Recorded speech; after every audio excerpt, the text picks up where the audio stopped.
Welcome to the College Knowledge Podcast, sponsored by the College Planning Network and Paradigm Financial Group. Whether you're searching for that right fit college, applying to college, or figuring out how you're going to afford it all, you're in the right place. You'll hear from deans, admissions counselors, student athletes, and scholars from esteemed universities and colleges around the country. We'll dig deep to uncover their insight and unique experiences. So whether you're a student gearing up for college or a parent with college-bound kids, sit back, relax, and listen. Like you, we have lots of questions. Our guests have the answers, and we're excited to share them with you. Let's get started. We want to help. Send your questions to info@collegeknowledge.net. These can be about college, finances, careers, and anything else you have questions on. Hey, everybody. Welcome back to College Knowledge. I'm your host, Dave Kozak, alongside my co-host, Mr. Joe Kerins. Good morning, Dave. Joe. Good morning, sir. And today we have the distinguished pleasure of interviewing Dr. Gary Wilcox, the John A. Beck Centennial Professor at the Stan Richards School of Advertising and Public Relations at the University of Texas at Austin. Hook 'em, right? Right. All right. So first of all, Dr. Wilcox, thanks for coming on. This is going to be a lot of fun. I think you've got an incredible resume and so much to teach our listening audience. Well, thank you. It's a pleasure to visit with you all. So give us a little background, how you got where you are and what's the passion that led to being kind of the expert in the field. Yeah.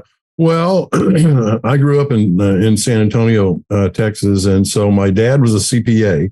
Okay. And so numbers always came easy for me, I'd say. And I got in high school, and this was a long time ago, I got put in an advanced computing class. Huh. And so I said, what the heck? And so what is this computing stuff? And so, you know what I did is I punched cards. You probably don't know what punching cards is. That was a little before my time, but yeah, I've heard of it. I tell this story in my class and the kids are going, what the hell?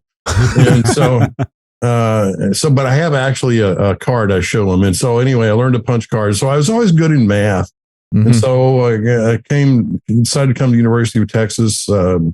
And I came and I was in business school and I was an accounting major for 2.5 years.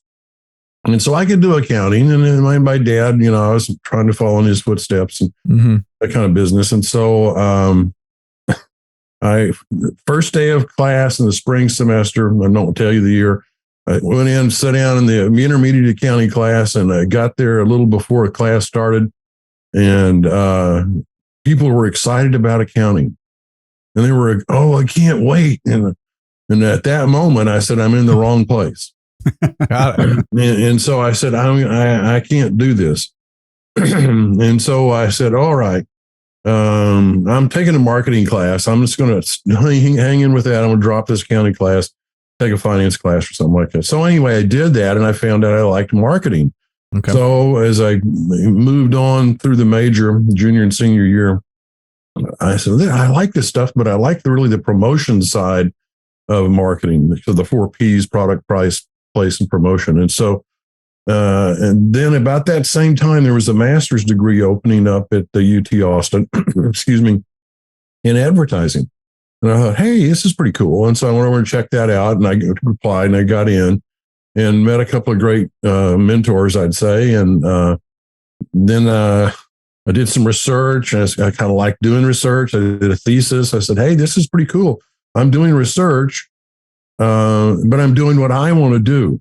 Mm-hmm. And so I'm not working on somebody else's project. And so I thought, hey, that's pretty cool.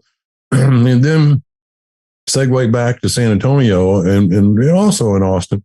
I was a musician and performer. And so I enjoy performing and getting in front of people and talking and doing stuff and making them laugh and have a good time. And hopefully they learn something.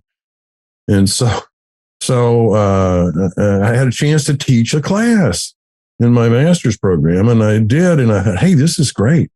And I like this. And so I talked to a couple of folks I was working with at the school and said, hey, and they said, well, you might be interested in a PhD because you can teach and you can do research and blah, blah, on and on and on. So I applied to 3 schools and got into 2 of them. And one of them said, hey, we'll pay for your education. And I said, I'm coming. Bingo. Yeah. And my wife and I moved to East Lansing, Michigan, and I got a PhD in what's called at that time mass media, which was a fun thing. It combined a lot of stuff. that I had interest in. And so I did that. I started publishing some stuff. Meanwhile, I'm still playing the guitar at a place called Hobie's, having a great time. The people in Michigan thought I was really good. And so I was from Texas, and about that time, Texas music was, oh my God, this Texas stuff is great. Uh-huh. And so anyway, I had a chance to come back here to UT Austin as an assistant professor, and I did that. And so I've kind of been here ever since. I do research and new technologies. I like analytics. My math side still works. I do analytics, do modeling. Not that kind of modeling. You understand. Okay. And I've taught the intro to advertising class almost since I've been at the University of Texas. It's obviously it's morphed a lot since I started. And I've taught the campaigns class. I taught the first social, or actually interactive communication class at UT Austin in 1996. And that was real interesting because that was a development of technology. And technology sometimes drives advertising and marketing, as we all know.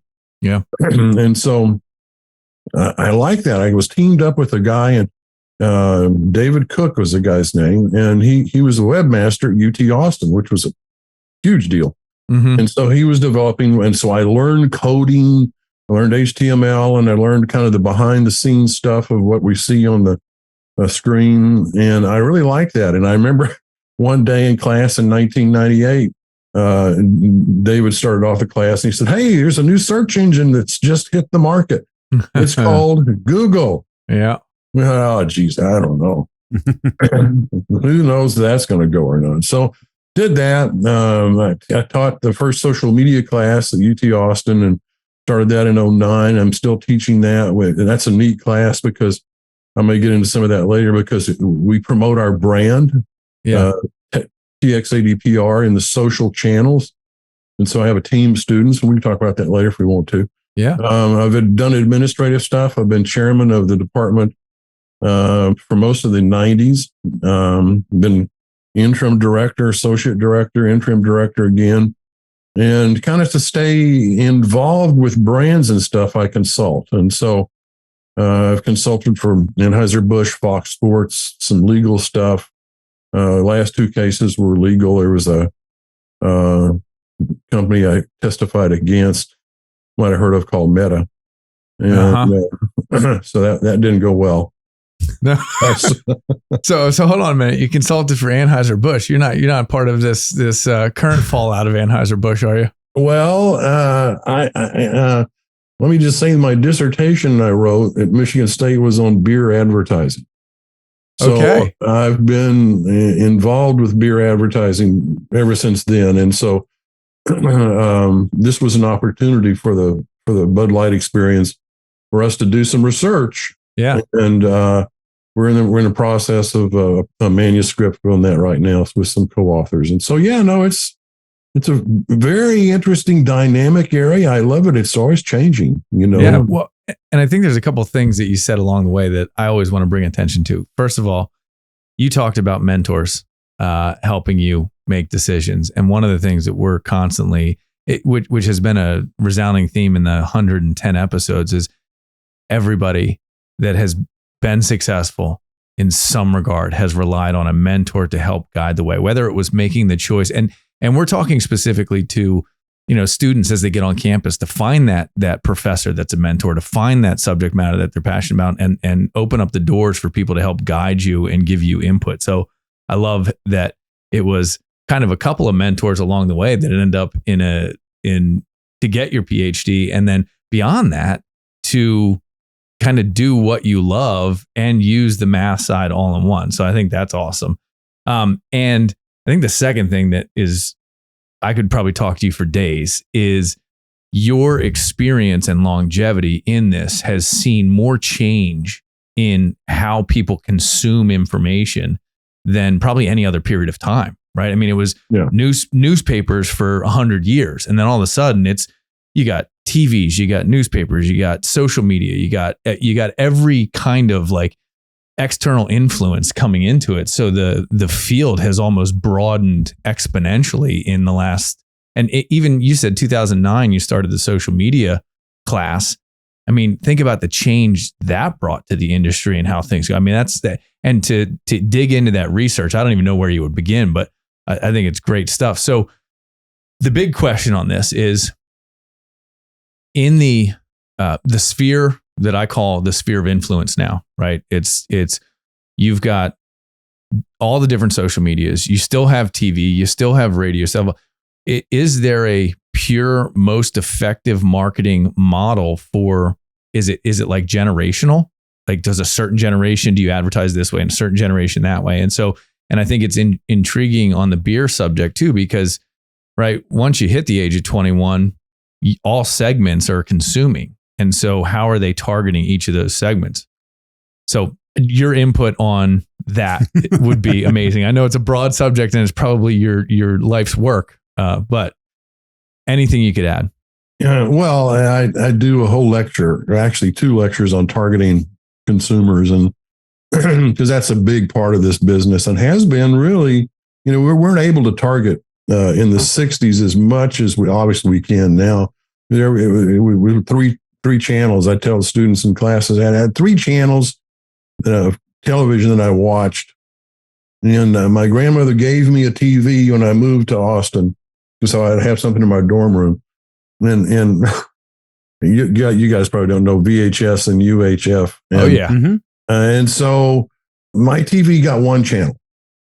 And so I got 1 channel. And so targeting wasn't such a big deal then, but now it's a big deal. And, you got to be careful, as we see some brands sometimes make mistakes. What do you think leads to those mistakes? Is it a lack of knowledge, a lack of like knowing your audience? What causes it? Yeah, it can be a variety of things. I think, you got the smartest people sometimes working on something, they just miss it. And,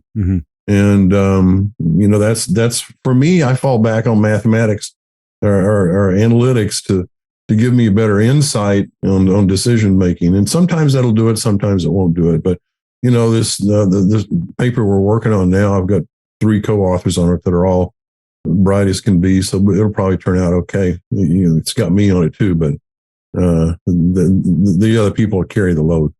Got it. So for and I kind of want 2 sides of this, because we kind of our listening audience is both parents of college-bound students and students that are college-bound and some that are in college.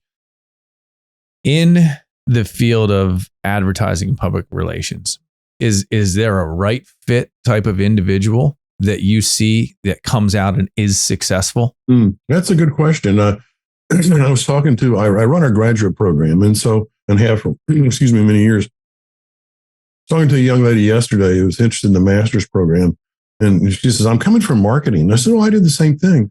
But it's so interesting in advertising because you've got people that are very creative, come up with ideas, and they just think differently than the people on the, let's call it the other side, the other perspective of analytics. And so these people all got to work together. So I was explaining to her, I said, we have a Texas creative program that trains art directors and writers as undergrads and grad students.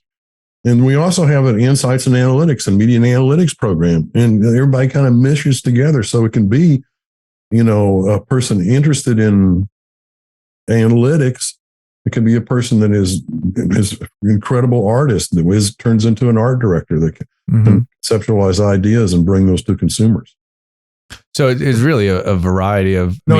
It is. And I would almost, and I told this young lady yesterday, I said, hey, y'all just take the intro class and that'll give you a feel. And so most kids in high school, from my experience, don't have knowledge of the advertising business and kind of what goes on in it. Well, they may take a marketing class, but that's not that's just a piece of it. Yeah. When I feel like today more than ever, and I can speak from my own experience because we're constantly trying to better our use of money to attract clients, to attract, interested audiences. And when you were talking about, you got 1 channel or 3 channels and you saw what you saw or you heard what you heard on the radio. Well, now it's so refined. You can almost create the person. You can determine what they like and dislike and target that individual. And so the broad nature of it is gone crazy, and I think it's only going to get bigger, right? As there's no, who knows what we'll be watching or listening to in the future, and how we'll be consuming things, but it is not going to get less complex in that regard. No, it's really amazing. I love to be around young, bright people. That's another reason I got into this business. I'm getting older, but they're to staying young and bright. And at the UT Austin, we've got, I'll call it an endless supply of young, bright people. And so I got to working with a PhD student on a virtual influencers. And I said, what? Virtual influencer? And so we did this whole study on it, and it's just going to be published pretty soon here. That's not my targeting segment, and probably not yours either. But for, the kids growing up, that they love it. So that was actually going to be my question was, I knew it's funny because my backstory was I wanted to be a math teacher. So I was a math major, transferred schools, and just wanted to graduate as fast as I could. And so it was, well, what translates credit wise where I don't have to extend? And it was marketing. And I just, unfortunately, it's not the direction that I went, but it's just interesting, the analytics and numbers and how important a role it plays in. And I remember when I was at school thinking of, marketing, target audience, and okay, this is your demographic, and this is how to determine what the right area is. And in my now college guidance career, I've seen the students that are looking at marketing have shifted to, I want to be an influencer. And just how different that is. It's not now, I want to help a business. It's like, no, I want to be the face. I want to be the influencer. And I still have no idea what influencers actually do. So I when parents say my son wants to be an influencer, I go, I don't know what that means. Like, so yeah, I don't know how to direct you to study that, but, and that brings up neighbors of yours at Texas A&M, the guys that created Dude Perfect. And I don't know what school was that? We won't talk about it. I said neighbors, I understand it's a big state. Well, but are you familiar with the Dude Perfect thing? No. Anything Aggie, I'm not familiar. You're not familiar. All right. Well, we'll leave that part out of it. They own a company called Dude Perfect, and all they did to get famous was trick shots. They'd stand on top of a house and they'd shoot a basketball and they'd record it. And now they're a phenomenon. They travel around the world doing shows and stuff, and they influence products constantly on their shows. And it's like crack for kids. Yeah. And so there's a downside to this all too, that I think we've seen some of the negative fallout of it in the political environment, right? Yeah. We're more connected to that stuff than ever. It's concerning. How do you regulate any of this? Is there a way to regulate, or is it just going to go buck wild? Well, as a man, I was just going to bring up, and you brought me to the subject. Yesterday in the Wall Street Journal, there was an article that said the FTC, Federal Trade Commission, has just come out with some new rules for influencers. Pay attention to these now, folks.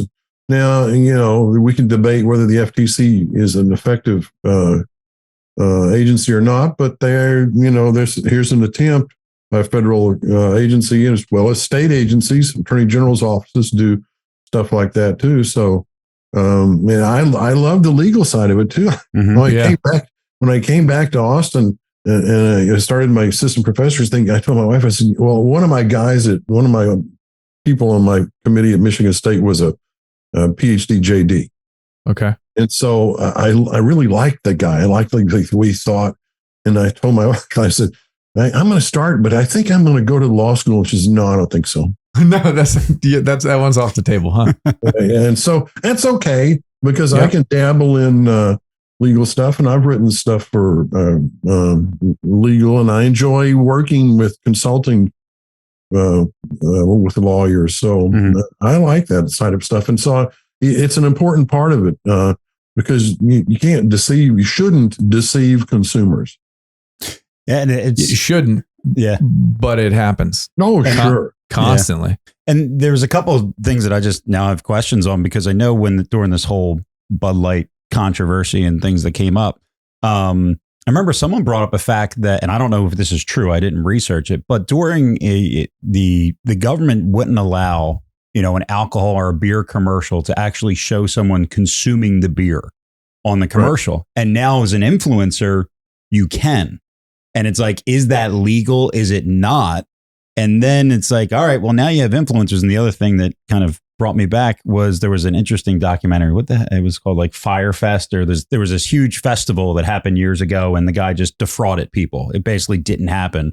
But there was a bunch of influencers that promoted the event, and then the influencers got sued because they basically were, all they did was, hey, check out this event, and it was just something that defrauded people. Yeah. So is this part of what you were just, the regulations now for influencers, like it's starting that crossover that it's not just you get to do whatever you want. There are rules and standards you have to abide by, like a typical commercial now. Yeah. I mean, the FTC's trying, the FTC works. Okay. So, I mean,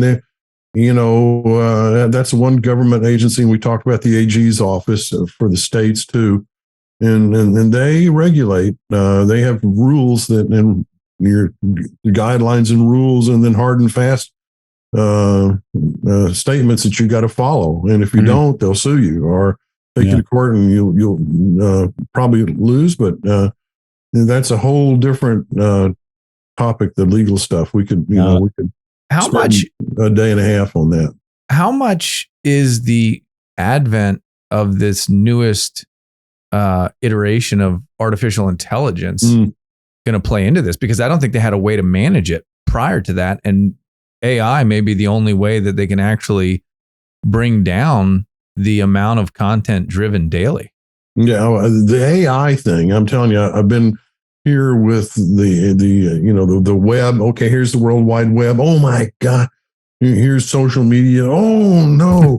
And then then I'll call it the iPhone. And the iPhone's changed, the technology's changed the way we live. And so I think AI is going to do the same thing. We're just kind of starting to get into it. We're starting, at least we are in this business, and in the academic business, we're aware of some of the issues.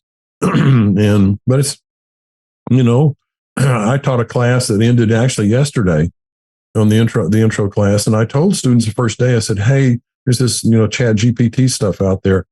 And, it's okay to use that, but use your brain, and because not all it tells you is true.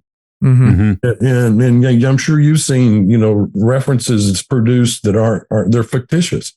Yeah. Yep. And stuff. And so use your brain, and, I used it. I wrote a reference letter for somebody, and I said, hey, let me just say math is my stronger skill than writing.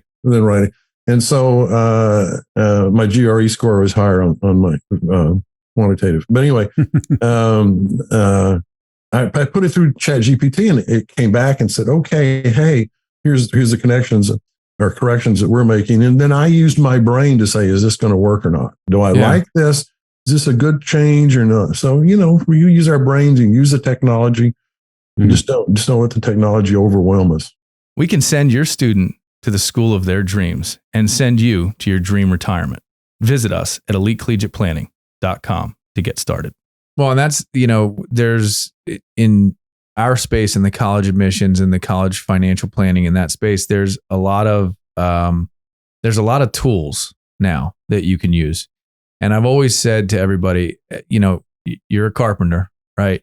You use the tool for their effectiveness, but you gotta have the skill to use whatever. Absolutely. And even in research, right? You can do all the research in the world, and you make the wrong correlation, and your research is worthless, and it doesn't matter. So it's never the tools; it's always the carpenter. But you have tools in your tool belt. Don't be afraid to use them to your advantage. Exactly. But don't turn in something. We had a guy in the spring class, and obviously there won't be any names, but we had an assignment, and I try to write the assignments so that they can't just drop it in and say, hey, give me the answers. Yeah. And one of the things was about how the FTC regulates influencers was a prompt. And so he copied it out of ChatGPT and pasted it into his document. And one of the questions was, how does that make you feel? As an individual, if the FTC. And so he didn't edit his thing, and the ChatGPT says, as you know, I'm not human. So I can't feel. Yeah. Whoops. Oops. So I think another interesting question for our listening audience is you've had to see over your career an explosion of need at the corporate level and desire at the student level. I mean, how much has this subject matter, this major, grown over your career? It's been a real popular major, really, ever since I started. Okay. I don't track it nationally or internationally. You know, our program in the Moody College, in the Richard School, is I think one of the largest I think in the college, and it always been, and we're ranked highly. And you know, there are people that are interested in it, but we have a new thing now called Texas Immersive that is a focus that you can do. And that's really cool too. You know, for people that are interested in technology, it's a little past my time, but man, they're doing some awesome stuff. Erin Riley runs Texas Immersive, and she's, you know, this is kind of the new way to communicate, tell stories. And so, that's some awesome stuff. And the kids don't probably hear about that. Mm-hmm. They don't know that that's available. And so I would tell your audience that, you know, obviously check out the website, read as much as you can, and read and pay attention. Mm-hmm. That's the other thing. But anyway, there's a lot of new opportunities coming, you know, and some of it's still the same. As we have had Texas Creative Program that trains art directors and writers, I mentioned earlier. Yep. And it's run 40 plus years. But the immersive thing has just popped up here in the last couple of years, and it's really exciting. So, well, I think it's also interesting too. And I watched this with engineering throughout time, right? You've always had your structural, your mechanical, and your chemical. Yeah. And then all of a sudden you have biomolecular and you have nuclear and you have all these new advents of engineering. And then all of a sudden you have the technology and the science coming back to the engineering, and you see this separation, and then this they kind of come together. Yeah. And it sounds like in the advertising space in particular, well, in any of the marketing, that, you know, it was product, price, place, promotion. And then all of a sudden you have now computer technology that's a huge part. You have analytics that have always been there, but now the amount of data that you can analyze today is tenfold what it ever has been. And so you're starting to see these unique abilities circle back together. And you were talking about the crossover. You need the analytics person with the math brain to work with the creative person with the artistic side to create something that works. And so I think it's amazing. And I've never thought about it until this conversation, where it's like how many tentacles have kind of come back together to create this stuff. Yeah, so you can see why sometimes people make mistakes.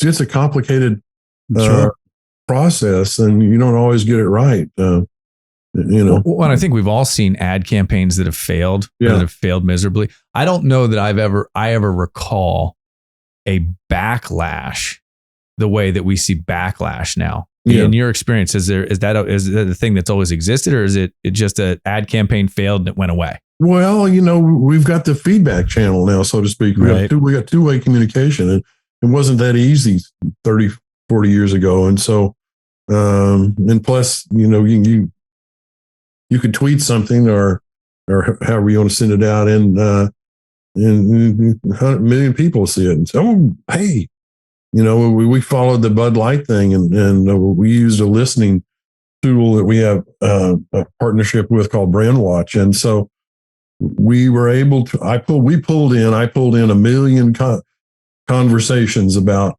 Bud Light. And so we're sifting through those now analytically, and it'll be an interesting story to tell. 1 million conversations just by, and that's over a month. Jeez. And that's just in social. In social. So that's crazy. No, it was, and if you go back a month before that, there was nothing, hardly, 10,000 people talking about Bud Light. Yeah. But there's something to this that I think is positive as well. We talked about the FTC trying to regulate things and all that, but like this is true citizenship, keeping companies accountable for things at the same time. And I think there's a positive to that. I'm not to comment on the Bud Light thing. What I'm saying is the thing that has always existed in society is that money carries weight, right? And so if you don't like what someone or something does, don't support that something or someone. And so for a long time, we haven't pulled off, and I think that there's if I'm a business owner, I'm taking a lesson out of that, saying, hey, be smart about what you put out there, because the backlash today is more real than it ever has been. Yeah. Well, no one puts stuff out there that it don't think is going to succeed. So, but sometimes you miss stuff, and sometimes a brand is better than another brand or does a better job. And the brands have to decide now. The PR side of things, is an important part. And we do both in our program. And so, excuse me, I have a degree in PR and a degree in advertising. And so, can you talk about the real fundamental differences of those? Because I don't know that I know the distinction. I mean, obviously I know advertising is putting stuff out, but to me, ads are public relation, right? Is public relation kind of oversight of it? How does it get you lay it out? You're the professional. Well, to start that conversation, I'd say that they started very differently in the 20th century. In our program, they were in our school. There were two separate, and still are two separate degrees, but they were PR was run in journalism. Okay. And then about 20 some odd years ago, we said, well, wait a minute, all this stuff is kind of meshing together, which is kind of what you just said. And we should teach this, and let's kind of run these students that are interested in this together a little bit, and then separate them and then bring them back together. Because this is all about basically brand communication or persuasive communication. And so he takes all kind of tools to do that. And that's the kind of way we teach. And I said I teach an intro to advertising class, but it's an intro to brand communication class where we cover all this. It's just the whole thing here. You know, you got to create a website. Who does the website? Well, in some cases, PR people do the website. In some cases, advertising people do the website. So it really varies. Who does influencers? And really, who cares? You know, it's about getting the brand moved forward and reaching your goals. And so how you do that, we try not to compartmentalize it so much. At least I do. So it's about what is effective communication. I just wanted to bring up a little back here with current students or students that are interested in pursuing a marketing degree. What do you think what is the process, maybe just at, Texas, that maybe they find their way, that there's a specific niche or part of marketing they want to pursue? Do they branch off? Does it involve internships, kind of trial and error? You found your passion, was like, I really like this, and that led to another piece. What's kind of the roadmap that students should try to kind of create to say, this is what my 4 years is going to look like when I really find that specific niche that I want to, have as a career? Yeah, no, I think that you touched on an important part of that, and that's internships. And so, that's kind of how you're going to find out what you think you like and don't like. I talked to one of my students in the spring. He reached out. He said, I'm interning in New York City. I said, wow, good for you. And he said, I don't know what I like. I said, well, you're an opportunity to figure it out. You're probably in a situation where you're not pigeonholed, and you can kind of move from unit to unit to see, do you like creating it? Do you like analyzing it? Do you like working with the client on a day-to-day basis? What do you really? And so I hate to tell a personal example, but my daughter was a PR major, and she interned at 2 PR agencies. And she says, Dad, I don't think I like this. I said, well, that's good to know. I said, try working for a brand.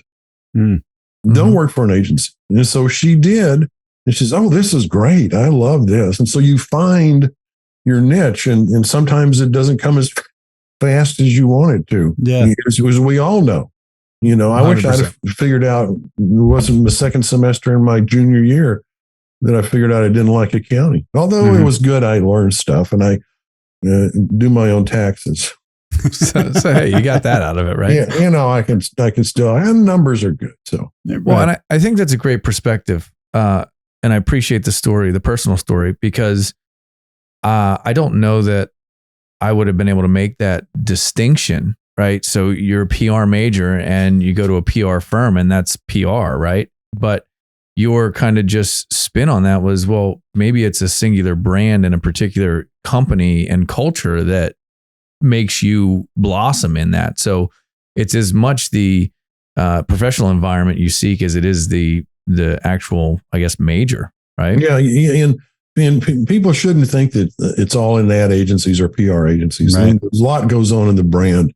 The company my daughter works for now really does, and first the two companies she's worked for does a lot of what takes place in an ad agency, a typical ad agency. The brand does that. Mm-hmm. And so, it's just varies. And the internship thing is a great point. Do those. If you don't get paid for it, that's okay to begin with, but you should get paid for it once you're probably a junior. Somebody should reimburse you your expenses at least. Mm-hmm. And, we have an internship program in our school, and the lady that runs it was a mentor of mine, by the way. And she's you need to get paid. We're not going to approve this internship. You're not going to use free labor from University of Texas. And That's so I think that's awesome. important. That's great. Yeah. Well, I mean, go right to NIL, right? That's what they're all complaining about with the athletes. But we did a podcast with a gentleman whose company, that's what he does. He promotes interns for paid internships because he believes like you're getting a student who has a base level of knowledge in a subject matter that you would otherwise have to go pay an outsourced rep for, or you would have to pay an in-house person for. So yeah, you don't have to pay them top dollar, but you certainly have to pay them for their time, effort, and energy. And I think more importantly, people get value out of an intern. And so that value needs to be commended in form of pay. You wouldn't accept a job, unless you're volunteering for something, without some type of satisfaction, utility out of it, right? Yeah, no, exactly. And it worked out for the company my daughter it was interning with, hired her when she graduated.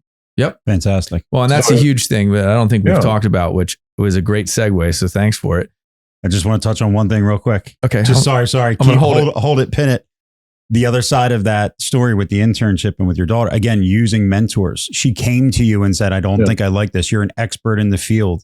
When you have to open up, we've always talked about students asking for help. And if you do an internship and you don't like it, talk to a mentor, talk to your professors to say, this is what I didn't like about it, because they may be able to steer you in a very, right direction, just like you did for your daughter. It doesn't have to be a parent, but someone that knows the field. Take advantage of that as well. That was the one last piece I wanted to tag on that story. And I will say too, the professor that runs our internship program is very serious about it. She'll not approve internships because I'm sorry, this is, you're making sure this is right. It needs to be a good experience for everybody. Mm-hmm. Yep. And all right. So the biggest concern, and I've interviewed thousands of parents over my career in doing this, and their biggest concern more today than ever, because there's a lot of noise out there, and part of what you do is noise, right? Anywhere you get information can be noise if it's not good information. But parents care about the launch of their student, the launch of their child, right? It's not just getting the degree; it's what's the job after, what's the return on investment. And with all the noise about, hey, just go into the trades because you can have a great living without getting the college degree. How easy is it for your students to gain placement in corporations in the field they want? It depends, I think. Depends on the student. We have a really strong reputation. We've done this, and we're, as I said, a highly ranked program. And so we have folks coming to us, and the students engage in real world projects all the way through. But we also have a graduate program. And so people So, well, I didn't like my undergrad. I don't really want, and so I'm going to come back and I want to do. So you may not hit it. You may not hit it until you're 40, till you find out or 60 when you find out what you want to do, and so and what you like to do, and So, parents got to have a little leeway in it, because I could have been an accountant, but boy, I wouldn't have been a happy camper. So, but I might have had a lot more money than I have now. Well, hey, it could be. Hindsight's always 20/20, right? Yes.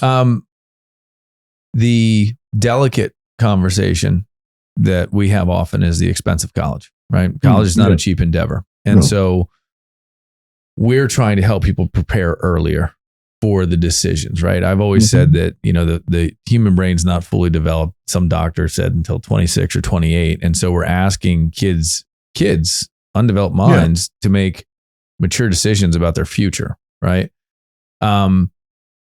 So when parents say, hey, I'm going to commit X amount of dollars to college, and a child goes and then is finding their way kind of thing, how do you solve that kind of problem leading up to, and I'm talking specifically in your field, right?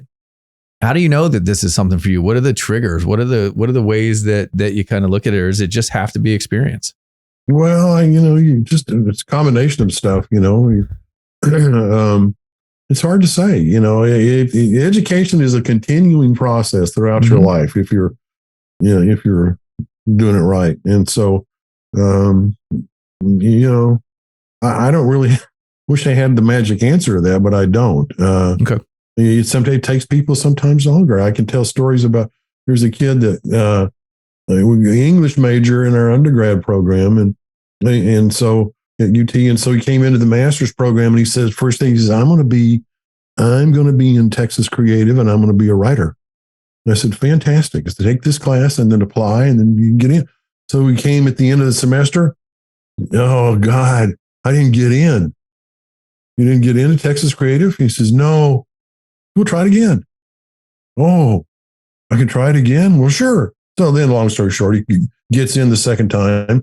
He's a famous copywriter, and so, right? And then another kid from New Jersey came down. I'm not going to call his name, smart kid, came to me first semester and said, I'm going to be in Texas Creative. I'm going to be a writer. And I said, okay, cool. Takes the first semester of classes, takes a media class he's never had. If you're in marketing, you probably haven't had a media class. Takes a media class. He says, wow, this analytics stuff is cool. I'm changing my focus. And that's after he started graduate school, and he said he swore he's going to be creative. Yeah. So new stuff happens, and you got to listen and follow it, and all that kind of stuff. So it's fun. It's fun. I think it's fun. See people and their light bulb goes on, and they say, this is great. I had another lady call me back after 20 years. And she said, hey, I've been working for some of the most successful brands all my life. And she says, I want to teach. 20 years she's been out. So she's probably in her early 40s. And so I helped her, kind of guided her through navigating through the teaching experience thing for her. So you don't know. Yeah. We had an interesting episode where we were talking about finding your dream job and basically starting with the end in mind and working your way back. Hey, if someone does say, okay, this is the specific career that I want, and then basically the advice is go find someone that has that position, that has that role, and find out what their pathway was. Yeah. Because I think a lot of students always feel, I know you ask my kids, they think it was, I went to college for the job I have now and studied all of it. And there's so many curves and bumps along the way. But if you are interested in marketing and you start, with the end in mind that, hey, I want to be a brand manager, I want to be in advertising, and you work your way back, how soon do you think you have to start? Is it sophomore year of high school that you maybe should start job shadowing? What do you think, that roadmap should really look like, and start thinking about what's some of the first steps to see if this is something that you'd want to pursue? Is it start before college, or do you think it's in college? Well, that's a good question. It probably varies by person and their maturity. I think it can start anywhere, and it can start at any time. As we talked before we started our conversation today, you guys were doing something else, I think, and you said, okay, I'm going to change. I'm going to do this. And so I thought I was going to be a musician and a writer, songwriter, and it didn't work out. Yeah. I guess just with the different pathways, it's just, have an open mind. And when something really ticks and like, oh, that you keep saying like that seems cool. Like pursue it. See if it's something that you would be passionate about. Yeah. And see what the downsides are, if there are any. Sure. Yeah. So you're heavy into analytics, social media, branding, all of that, right? And I'm a kid that wants to be, wealthy as a, pick the subject matter. How much, in your opinion, does the influence of the what I would call the negative influence on social media create the anxiety for kids to make this decision when they have no real idea and no real experience to make that decision? That's a good question. I wrote a couple of chapters for a book that's coming out called The Dark Side of Social Media. And, it's bad stuff to everything. I don't know how to say that. You just have to I don't know. You kind of stumped me on that. I guess you kind of have your morals and you say, okay, where am I? Where's the line? And I just feel like there's that, kids see this fake reality and that's what they're chasing and not realizing that it is a journey. It's an experience. And if at first you don't succeed, apply again. If at first you don't find the right major, bounce to it. But I think the bigger point, and we did a conversation on liberal arts education. I had a liberal arts education, and people get it wrong. Liberal arts has nothing to do with political environment. It has to do with the ability to learn, and that it's all about kind of a consuming everything and applying it in all the different areas. And I sat with a student yesterday who was fascinated with financial advising, and he wanted to understand this stuff. And I said to him, dude, get the degree, and he was asking me specifically about an MBA. Do I need to get an MBA to be an entrepreneur? And I said, well, maybe not. I said, my MBA is in the amount of mergers and acquisitions and loans and borrowing and all the stuff that I've done to build the company the way I did it. And I said, so all of the book stuff is great. You got to know it, get the degree, but it's what you learn after you get out of college and that kind of constant, download and information that makes a successful career. So college is the beginning of the learning, not the end of the learning. Mm-hmm. Yeah, no, absolutely right. As we said earlier, you're learning forever. Yeah. Well, you have to be. Hopefully, yeah. Otherwise, you're not relevant. But I guess some people don't want to be relevant. But I enjoy trying to be relevant and stay with these kids, and I learn stuff all the time. That social media class is a good one. Because I learned stuff that do you do what? How much of those classes are dialogue based versus lecture based versus kind of the getting on and using it? Yeah, that's a good question, especially in this. The intro class is a big lecture. Okay. When it's live, there's 250 kids, and it's been as many as 500, and so but it's a show. And it's yay, and look at this commercial. And then as you move through the program, you get to your junior and senior year, there's a lot of group work, because that's kind of the way the business works. You work as a team. And in the social media class, so I have 3 teams. I have an analytics team, I have an original content team, and a content management team, and sometimes a paid media team. And so we all interact. And I have team leaders. We talk about leadership as an important thing, and who wants to be a leader. So the students want to take the class again and be in the leadership role, they can. And so that some of them like to do that, and some of them think they like to do that and don't. But that's a good learn. Listen, we tell everybody fast. Sometimes it's important to know what you don't like as it is what you do like, right? Yeah. And fail fast is 100% right. Yeah. Well, with your studies in the social media, one of the things that has really interested me is, you hear different things like cost per click and, different advertisements. It seems like, and maybe I'm wrong in this, so correct me, but years ago when it first started out, it was very just organic growth. It was things that became viral were from a share perspective. Hey, look at this. God, years ago, it was the chain email, right? Like that was the start of people sharing things. And I feel like now it has a lot to do with money, and the money that you put in determines. And I think that there's sometimes a little bit of hey, if we were going to advertise on this show and we're going to charge someone, that sponsors the show and accept money, and we're going to do that based on cost per click, then in turn, we can throw a ton of money into the market that gets those clicks, which now allows us to charge more for those ad spots. How much of it is money versus organic? Have you seen that kind of change? Is it real what I'm looking at here? Or is that something that, again, has to be kind of regulated? Yeah. The paid is way more effective than organic. Organic just doesn't do much anymore for it. Mm-hmm. Right at the beginning, it was all organic. And then right. So I said, well, wait a minute. We could segment this audience, and wait a minute, we could charge. Oh, hey.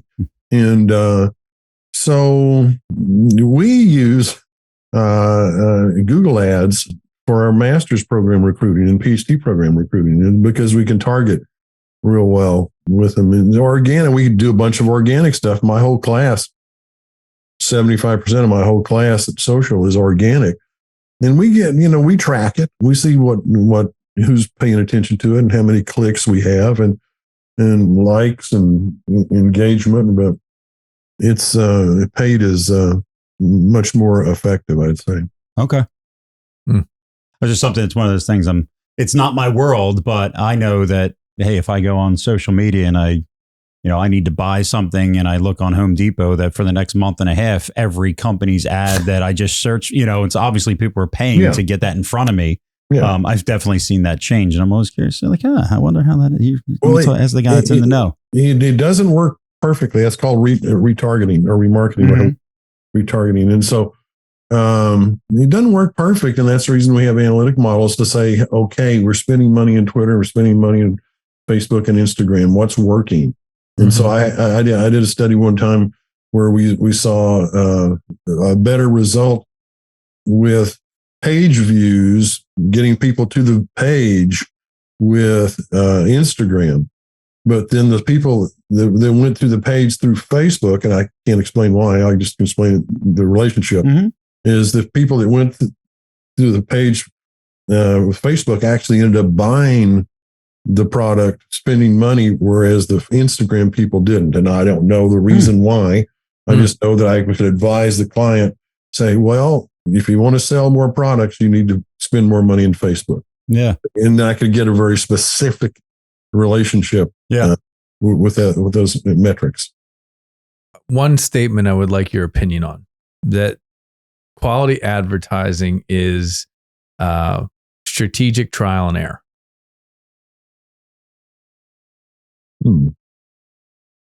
Okay, I agree. Perfect. I want to make sure I'm not crazy because I've tried so many different things and it's like, oh, this should work. Why doesn't this work? And then we go back and we analyze it and it's like, nobody folled through. Nobody did anything here. Yeah. And it was what we thought was the best. And we flip and switch and beta test and all of it. Yeah. Yeah, no, that's what you need to do, all that stuff. And sometimes, just as we talked earlier, sometimes it doesn't work right. And somebody says, oh, no, you missed it, and so our stuff changes. Yeah. Sure. People change stuff pretty quick. So, well, and stuff fizzles out too, right? Something that worked last week or last year doesn't strike the chord this year. We talk. My master's thesis was on humor, use of humor in advertising. I said we all like humorous ads, right? Oh, it was a funny ad. Well, humor wears out quicker, right? And sometimes people don't get the message. They remember the ad, but they don't get the message because they're laughing. Yeah.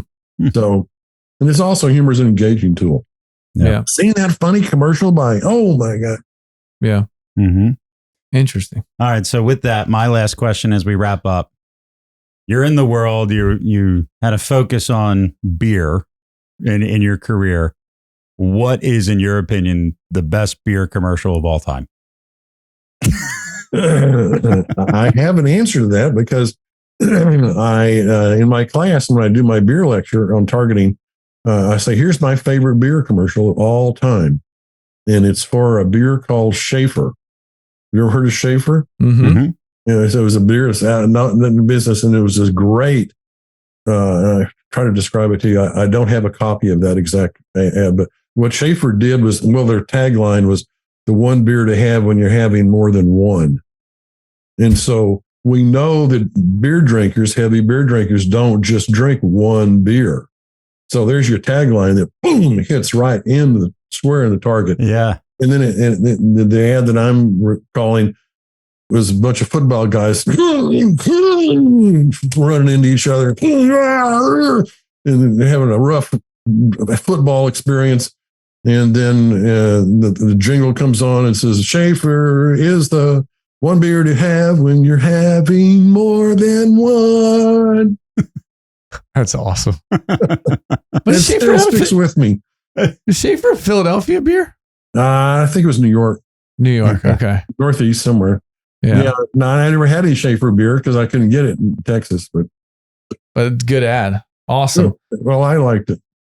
Yeah, this is awesome. I could talk to you for days. I love I think we've just hit the surface. I don't think we've dug into any of the particular facets, but I think the idea that people have to realize that advertising is not just being an artist putting something on paper and trying to put it out. It is a comprehensive subject matter that needs all left brain, right brain, all of the different people and types out there. And don't shy away from it just because it doesn't seem like, well, that's in the marketing realm, and I'm not really into marketing, because there's a lot more to it than that. And I think more now than ever, the analytics are playing a huge game. I mean, everybody's using massive amounts of analytics to target. So yeah, that's probably the biggest growth. And then the immersive stuff we talked about too. That's, just, hey, what is going to grab the consumer's attention, and connect with them. And so that's kind of a fun thing to work on. Yeah, it's been awesome. So I appreciate you coming on the show. I love the conversation. I think we gave people a good idea on what to expect in the advertising, public relations, and marketing world. So thank you very much. No, it's my pleasure. You guys are so much fun. We can do this for another hour. Absolutely. All right, everybody. That's been College Knowledge with Dr. Gary Wilcox from the University of Texas. If you didn't know, we have a free crash course on college funding at elitecollegiateplanning.com. This will explain different types of loans, types of financial aid, savings vehicles, and much more. Thanks for listening to the College Knowledge Podcast with your hosts, Dave Kozak and Joe Kerins. We hope you enjoyed this week's exploration of higher education, sponsored by the College Planning Network and Paradigm Financial Group. That's all for this episode. See you next time.